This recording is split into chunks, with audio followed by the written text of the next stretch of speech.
খাসির মাংসের ঝোল আর ভাত হবে। আমি এই নুন হলুদ সব মশলাপাতি মাখিয়ে নিয়েছি। আলুটাকে ভাজতে দিয়েছি। আলুটার মধ্যে একটু নুন দিয়ে দিচ্ছি। ঠিক আছে, তুলে নিচ্ছি আমি। তেজপাতা, শুকনো লঙ্কা আর গোটা জিরে ফোড়ন দিয়ে দিলাম।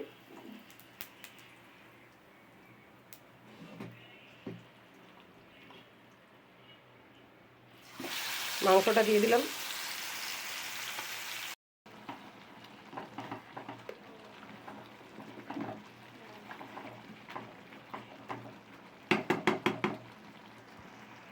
মাংসটা আর একটু কষা হবে।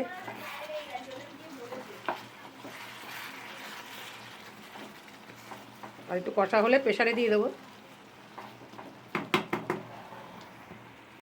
মাংসটা কষানো হয়ে গেছে, এবার প্রেসারে দিয়ে দেবো।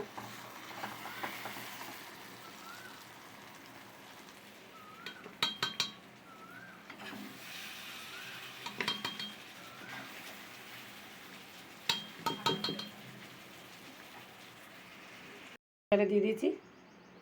এবার ঢাকনা দিয়ে প্রেসারটা সিটি মেরে দেবো। 2টো সিটি মারলেই হয়ে যাবে।